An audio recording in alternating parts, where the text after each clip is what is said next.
Welcome back, beautiful people, to another terrible unboxing, courtesy of...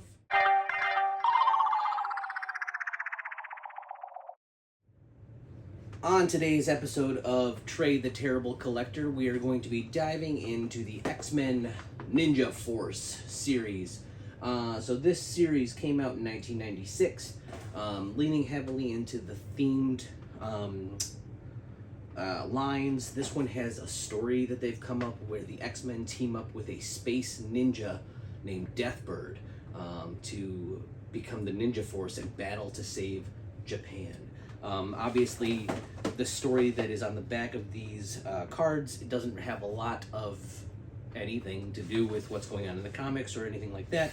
It was just an interesting way for them to get a bunch of new characters involved, and I'm on board for it. In this particular line, there were 5 toys. The first are going to be Wolverine and Sabretooth, both in ninja garb. They come with a little fabric outfit. I looked at both of them. I'm probably not going to ever get either one of them. I have, I don't know, like 5 Sabretooths and like 38 Wolverines, and neither one of them look to be better than the rest of the ones I already have. So at this point, I don't see a reason to get those ones. However, in the Ninja Force line, Ninja Force line, there are 3 toys of characters that I'm super interested in. Deathbird, who is the sister of the leader of the Shi'ar Empire. Sometimes she is also in the running for who is going to be Empress. So she is a really cool, often a villain, sometimes an ally, cool character. This is listed as Dark Nemesis. He was known as Holocaust in the comics. Obviously, you can't call a kid's toy Holocaust, but Dark Nemesis does have a little bit to do with his history. And we have another Psylocke. So let's go ahead and bust open Psylocke first. She got her first toy in the Light Up series, which was very cool. It was very, very on brand. This one has black clothing and a lavender hair. Very, very cool look. I think...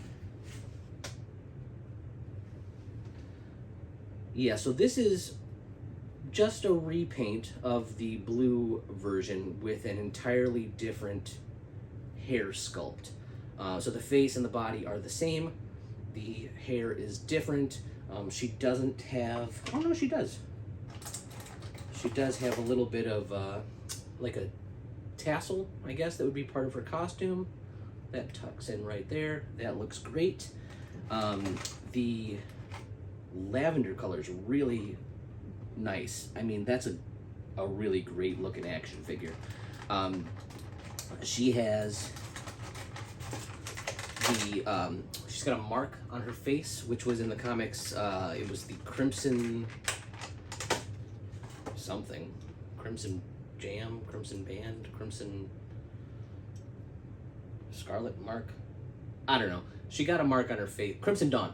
The Crimson Dawn, and it allowed her to come back to life after she was dying or something. It had something to do with Archangel and a little story too, but it's a cool look. Let's see what this is. So this is like an over-the-shoulder bodysuit that she comes with.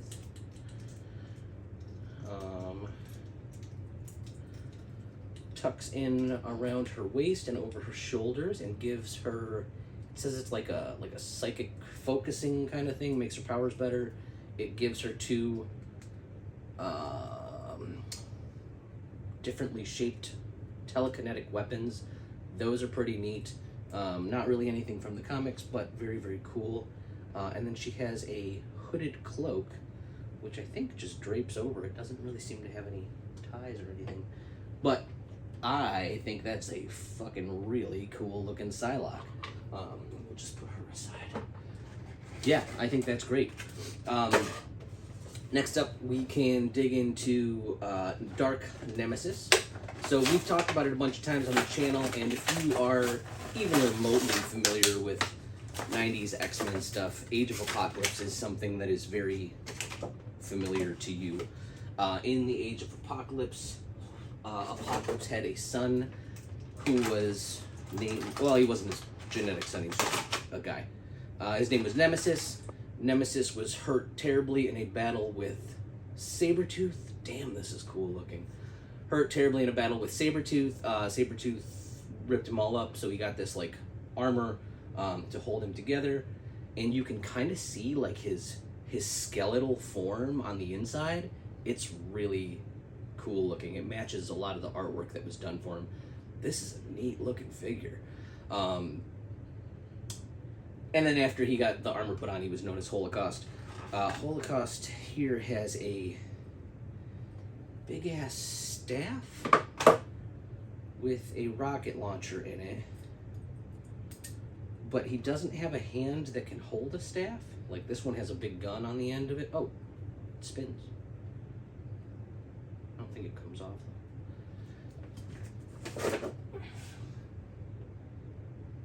Projectile staff fits into Dark Nemesis's wide open hand.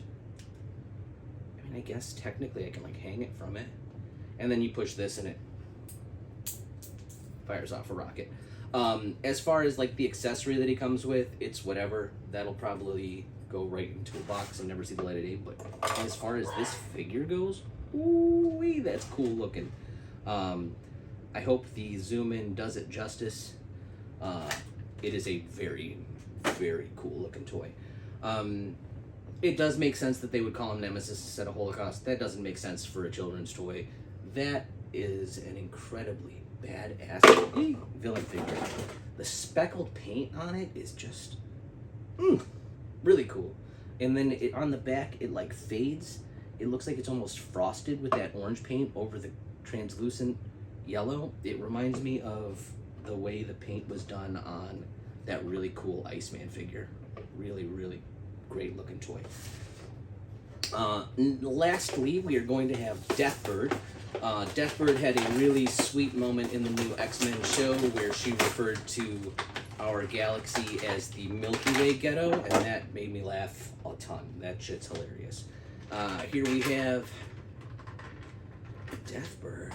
Okay, cool. So her wings attach at the back in the middle on like a single axis, and then they have these little slots that allow them to clip into her arm pegs, which I think should allow me to, yeah, hell yeah. So when you move her arms, her wings become a part of that. She does have clip-on metallic, like pink armor. So if I take that off, she's just all purple. And then I can cover her up with her armor. It looks like this piece on the back also comes off. Oh, it does. Cool. So she has a very, it's that, I wouldn't be surprised if it's, no, it's not the same body style as this one. I think this is the same as Lady Deathstrike's though. Like her legs are like way pivoted off to the side. Her arms do have that nice shoulder rotation that a lot of them don't have. She's really cool looking, and also cool to get a figure of such a unique character. This clips on the front, and these clip onto her little wrist attachment doodads.